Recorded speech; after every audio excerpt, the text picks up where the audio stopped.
Tips and ട്രിക്സിലേക്ക് ഏവർക്കും സ്വാഗതം. ഇന്നത്തെ ഈ വീഡിയോയിലൂടെ നമ്മൾ നോക്കുന്നത് ഡിഗ്രി ലെവൽ പ്രിലിംസ് മൂന്നാം ഘട്ട പരീക്ഷയ്ക്ക് തയ്യാറെടുക്കുന്നവർക്കായിട്ടുള്ള ഇമ്പോർട്ടൻ്റ് ആയിട്ടുള്ള ഒരു വീഡിയോ ആണ്.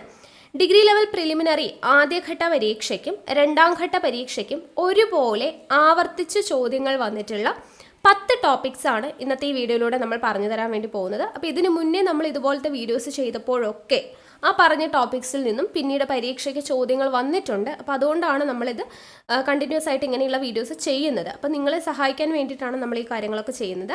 അപ്പോൾ ഇന്നത്തെ ഈ വീഡിയോയിൽ നമ്മൾ ഡിഗ്രി ലെവൽ പ്രിലിംസ് ആദ്യ 2 ഘട്ടങ്ങളിലും ഒരുപോലെ ചോദ്യങ്ങൾ വന്ന 10 ടോപ്പിക്സ് ആണ് ഉൾപ്പെടുത്തിയിട്ടുള്ളത്. അപ്പോൾ മൂന്നാം ഘട്ട പരീക്ഷയ്ക്ക് പോകുന്നതിന് മുന്നേ ഈ 10 ടോപ്പിക്സ് നിങ്ങൾ വൃത്തിയായിട്ട് പഠിച്ചിട്ട് വേണം പോകാനായിട്ട്. ചോദ്യങ്ങൾ നമുക്ക് ഉറപ്പിക്കാൻ പറ്റുന്ന ഭാഗങ്ങളാണ്. ഓക്കെ, അപ്പോൾ നമുക്ക് വൈകാതെ തന്നെ വീഡിയോയിലോട്ട് കടക്കാം. അതിന് മുന്നേ എപ്പോഴും പറയുന്നത് പോലെ ചാനൽ സബ്സ്ക്രൈബ് ചെയ്യാതെ ഒരുപാട് പേര് ഇപ്പോഴും വീഡിയോസ് കാണുന്നവരുണ്ട്. ഇപ്പോൾ തന്നെ സബ്സ്ക്രൈബ് ചെയ്ത് ആ ബെൽ ബട്ടൺ കൂടി ഒന്ന് ക്ലിക്ക് ചെയ്യുക. പിന്നെ വീഡിയോ കണ്ടിട്ട് ഇഷ്ടമായിട്ടുണ്ടെങ്കിൽ ലൈക്ക് ചെയ്യുക കേട്ടോ. നിങ്ങൾക്ക് നമ്മളോട് ചെയ്യാൻ പറ്റുന്ന ഒരു സഹായമാണ് ലൈക്ക് ചെയ്യുക എന്നുള്ളത്. അപ്പോൾ ലൈക്ക് ചെയ്യുക, അതുപോലെ നിങ്ങളുടെ അഭിപ്രായങ്ങൾ കമൻറ്റ് ചെയ്യുക. മാക്സിമം ഉദ്യോഗാർത്ഥികൾക്ക് കൂടെ വീഡിയോസ് ഷെയർ ചെയ്ത് കൊടുക്കുക. പിന്നെ നമ്മുടെ ടെലിഗ്രാം ചാനലിൽ മസ്റ്റായിട്ടും ജോയിൻ ചെയ്യുക. നമ്മൾ ഇതിൻ്റെ എല്ലാം PDF നിങ്ങൾക്ക് ടെലിഗ്രാം വഴിയാണ് തരുന്നത്.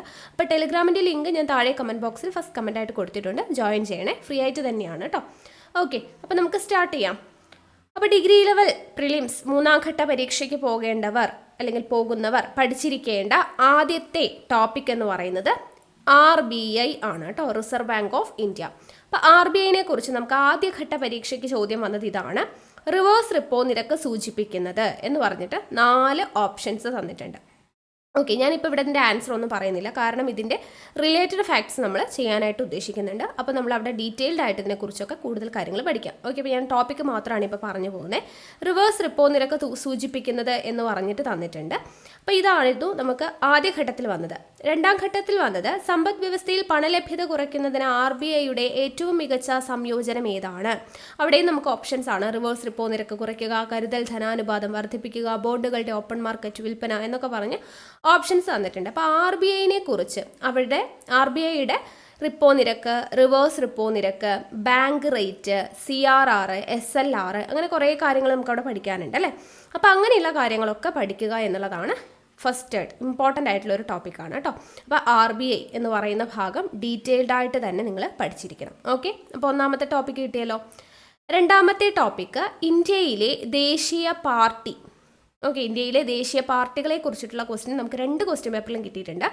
ആദ്യഘട്ടത്തിൽ ചോദിച്ചത് ഇതാണ്. ഇന്ത്യയിൽ ദേശീയ പാർട്ടിയായി അംഗീകരിക്കപ്പെടാത്ത രാഷ്ട്രീയ പാർട്ടിയെ തിരിച്ചറിയുക 2022 ഡാറ്റ പ്രകാരം എന്ന് പറഞ്ഞിട്ട് ചോദിച്ചിട്ടുണ്ടായിരുന്നു.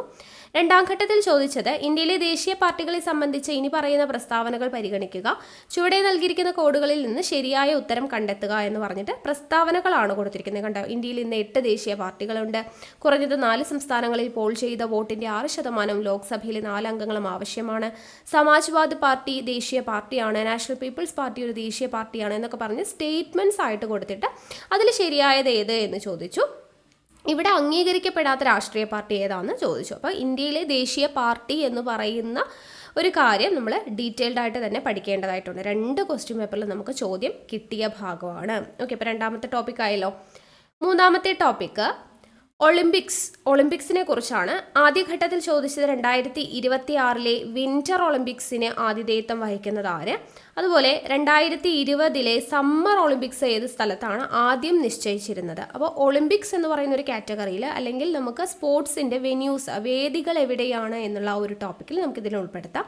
അപ്പോൾ സ്പോർട്സ് വേദികൾ ഇമ്പോർട്ടൻ്റ് ആണ്. അതിൽ ഒളിമ്പിക്സ് എന്ന് പറയുന്ന ഭാഗം കൂടെ നിങ്ങൾ കുറച്ചുകൂടെ ഫോക്കസ് ചെയ്ത് പഠിക്കുക. കാരണം ഒളിമ്പിക്സിനെ കുറിച്ച് ഈ 2 ഘട്ട പരീക്ഷയിലല്ലാതെ PSC ഇപ്പോൾ നടത്തുന്ന എല്ലാ പരീക്ഷകളിലും ഒളിമ്പിക്സിൽ നിന്നും ഒരു ചോദ്യം ഉണ്ട്.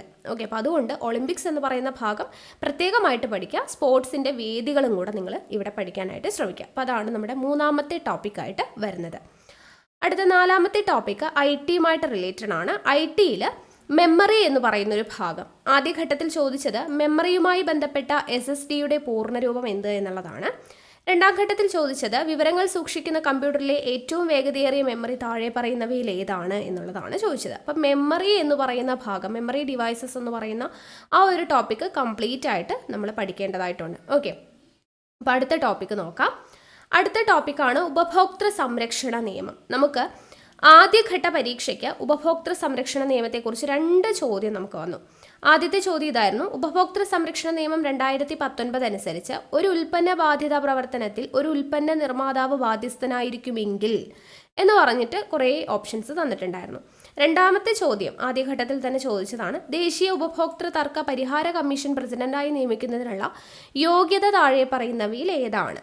ഓക്കെ, അത് 2 ചോദ്യം ആദ്യഘട്ടത്തിൽ വന്നു. രണ്ടാം ഘട്ടത്തിൽ വന്നത് ടോൾ ഫ്രീ നമ്പർ 1800111400 എന്നത് ആളുകൾക്ക് അവരുടെ ഏതുമായി ബന്ധപ്പെട്ട പരാതികൾ പരിഹരിക്കുന്നതിനുള്ള ഒരു സമർപ്പിത ഹെൽപ്പ് ലൈൻ നമ്പറാണ്. ഉപഭോക്തൃ ഹെൽപ്പ് ലൈൻ ആണ്, ഉപഭോക്തൃ ഹെൽപ്പ് ലൈൻ.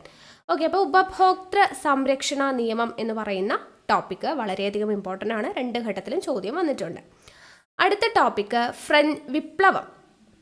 ഓക്കെ, വിപ്ലവം എന്ന് പറയുന്ന ഒരു ടോപ്പിക്കിൽ നമുക്ക് ഉൾപ്പെടുത്താം. ഫ്രഞ്ച് വിപ്ലവം, റഷ്യൻ വിപ്ലവം, ചൈനീസ് വിപ്ലവം, അമേരിക്കൻ സ്വാതന്ത്ര്യ സമരം, ഇംഗ്ലണ്ടിലെ മഹത്തായ വിപ്ലവം, ലാറ്റിൻ അമേരിക്കൻ വിപ്ലവം, അത്രയും വിപ്ലവങ്ങളല്ലേ ഉള്ളൂ നമുക്ക് പഠിക്കാനായിട്ട്. അപ്പോൾ ആ വിപ്ലവങ്ങൾ എന്ന് പറയുന്ന ടോപ്പിക്ക് പഠിക്കണം. കാരണം നമുക്ക് 2 ഘട്ടത്തിലും ചോദ്യം വന്നിട്ടുണ്ട്. ആദ്യ ഘട്ടത്തിൽ വന്നത് ഇതാണ്, ഫ്രഞ്ച് വിപ്ലവവുമായി ബന്ധപ്പെട്ട വസ്തുതകൾ തന്നിട്ട് അതിലേതൊക്കെയാണ് ശരി എന്നുള്ളതായിരുന്നു ചോദിച്ചിട്ടുണ്ടായിരുന്നത്. രണ്ടാം ഘട്ടത്തിൽ ചൈനയിൽ ചരിത്രപരമായ ലോങ് മാർച്ചിന് നേതൃത്വം നൽകിയത് ആരാണ് എന്ന് ചോദിച്ചു. അപ്പോൾ ചൈനീസ് വിപ്ലവവുമായി ബന്ധപ്പെട്ട ഒരു ചോദ്യം, ഫ്രഞ്ച് വിപ്ലവവുമായി ഒരു ബന്ധപ്പെട്ട ചോദ്യം.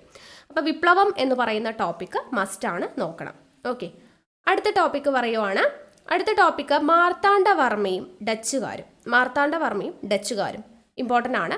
ആദ്യത്തെ ഘട്ടത്തിൽ നമുക്ക് 2 ചോദ്യങ്ങൾ. ഒന്നാമത്തെ ചോദ്യം മാർത്താണ്ഡവർമ്മയുമായി ബന്ധപ്പെട്ട വസ്തുതകളും രണ്ടാമത്തേത് കേരളത്തിലെ ഡച്ചുകാരുമായി ബന്ധപ്പെട്ട വസ്തുതകളുമാണ്. രണ്ടാം ഘട്ടത്തിൽ ചോദിച്ചത് കൊളച്ചൽ യുദ്ധം ആരൊക്കെ തമ്മിലാണ്? മാർത്താണ്ഡവർമ്മയും ഡച്ചുകാരും തമ്മിൽ നടന്ന യുദ്ധമാണ് കൊളച്ചൽ യുദ്ധം. അപ്പോൾ മാർത്താണ്ഡവർമ്മ, ഡച്ചുകാർ, ഈ പറയുന്ന ടോപ്പിക്ക് നമ്മൾ ഇമ്പോർട്ടൻ്റ് ആണ്, പഠിച്ചിരിക്കുക. ഓക്കെ, ഇപ്പോൾ 2 ഘട്ടത്തിലും ചോദ്യങ്ങൾ വന്നിട്ടുണ്ട്. അപ്പോൾ അതിൻ്റെ റിലേറ്റഡ് ആയിട്ടുള്ള കാര്യങ്ങളും ഓപ്ഷൻസും കൂടെ പഠിക്കാനായിട്ട് ശ്രമിക്കുക കേട്ടോ. അപ്പോൾ ഇവിടെ ധർമ്മരാജയും ഡച്ചുകാരും എന്നൊക്കെ പറയുമ്പോൾ ധർമ്മരാജനെ കുറിച്ചുള്ള പോയിന്റ്സ് ഒക്കെ പഠിക്കാനായിട്ട് ശ്രമിക്കുക. ഓക്കെ, അടുത്ത ടോപ്പിക്ക് ഞാൻ പറയുവാണ്.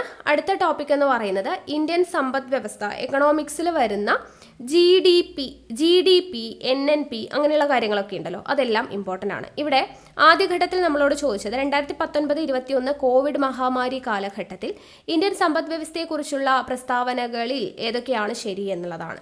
അപ്പോൾ അവിടെ നമുക്ക് കുറേ കാര്യങ്ങൾ കൊടുത്തിട്ടുണ്ട്. അതിൽ ഇന്ത്യൻ സമ്പദ് വ്യവസ്ഥ യഥാർത്ഥ GDP വിപുലീകരണത്തിന് സാക്ഷ്യം വഹിക്കുന്നു എന്ന് പ്രതീക്ഷിക്കുന്നു, അങ്ങനെയുള്ള കാര്യങ്ങൾ ഇന്ത്യൻ സമ്പദ് വ്യവസ്ഥയിൽ GDP ഒക്കെ ആയിട്ട് റിലേറ്റ് ചെയ്തിട്ടുള്ള പോയിന്റ്സ് ഒക്കെയാണ് ഇവിടെ പറയുന്നത്. ഇനി അടുത്ത 2ാം ഘട്ട പരീക്ഷയ്ക്ക് ചോദിച്ചത് ഇന്ത്യയിൽ GDPയുടെ മേഖലാ സംഭാവനയെക്കുറിച്ചുള്ള താഴെ പറയുന്ന പ്രസ്താവനകളിൽ ഏതാണ് ശരി എന്ന് ചോദിച്ചിട്ടുണ്ട്. അപ്പോൾ GDP, ഇന്ത്യൻ സമ്പദ് വ്യവസ്ഥയിൽ GDP, NNP, GNP എന്നൊക്കെ പറയുന്ന സംഭവങ്ങളുണ്ടല്ലോ, അങ്ങനെയുള്ള ടോപ്പിക്സ് ആ ഒരു ഭാഗം കംപ്ലീറ്റ് ആയിട്ട് അങ്ങോട്ട് പഠിച്ചേക്കണം. ഓക്കെ, അടുത്ത ടോപ്പിക്ക് പറയുവാണ്. അടുത്തത് ഐക്യ കേരള പ്രസ്ഥാനവുമായി ബന്ധപ്പെട്ട ചോദ്യമാണ്. അത് നമുക്ക് 2 ഘട്ടത്തിലും ചോദിച്ചിട്ടുണ്ട്. അപ്പോൾ ആദ്യഘട്ടത്തിൽ വന്നത് കേരളത്തിൻ്റെ സംയോജനത്തെക്കുറിച്ചുള്ള വസ്തുതകൾ എന്ന് പറഞ്ഞിട്ട് കുറച്ച് വസ്തുതകൾ കൊടുത്തിട്ടുണ്ട്. അതിലേതൊക്കെയാണ് ശരി എന്ന് ചോദിച്ചിട്ടുണ്ടായിരുന്നു. ഓക്കെ, അപ്പോൾ ഈ ഒരു കാര്യം ഐക്യ കേരള പ്രസ്ഥാനവുമായി റിലേറ്റ് ചെയ്തിട്ടുള്ളത്.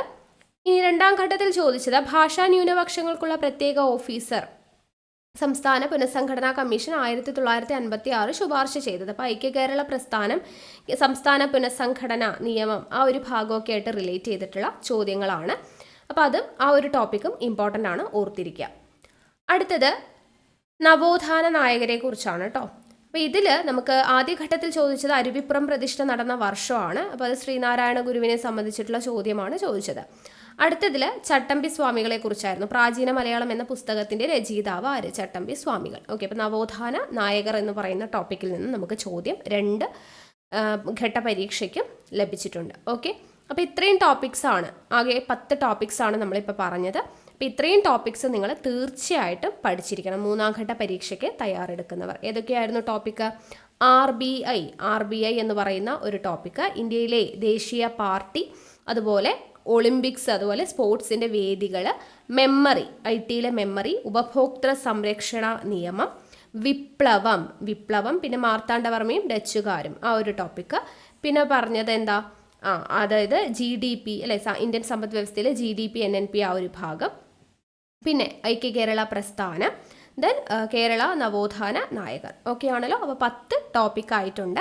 അപ്പോൾ ഈ 10 ടോപ്പിക്സും നിങ്ങൾ വളരെ ഡീറ്റെയിൽഡ് ആയിട്ട് തന്നെ നല്ല രീതിയിൽ തന്നെ പഠിക്കാനായിട്ട് ശ്രമിക്കുക. ഓക്കെ, അപ്പോൾ ഇതിൻ്റെ റിലേറ്റഡ് ആയിട്ടുള്ള ക്ലാസ് വേണം എന്നുള്ളവരുണ്ടെങ്കിൽ താഴെ ഒന്ന് കമൻറ്റ് ചെയ്തേക്കാം കേട്ടോ. അപ്പോൾ നിങ്ങളുടെ കമൻസിനനുസരിച്ചിട്ട് നമ്മൾ ക്ലാസ് മാക്സിമം തരാനായിട്ട് ശ്രമിക്കുന്നതാണ്. ഓക്കെ, അപ്പോൾ വീഡിയോസ് വേണമെന്നുള്ളവരുണ്ടെങ്കിൽ, ഇതിൻ്റെ റിലേറ്റഡ് ക്ലാസ് വേണമെന്നുള്ളവരുണ്ടെങ്കിൽ താഴെ കമൻറ്റ് ചെയ്തേക്കാം. അപ്പോൾ അടുത്ത ക്ലാസ്സുമായിട്ട് നമുക്ക് വീണ്ടും കാണാം. Thank you.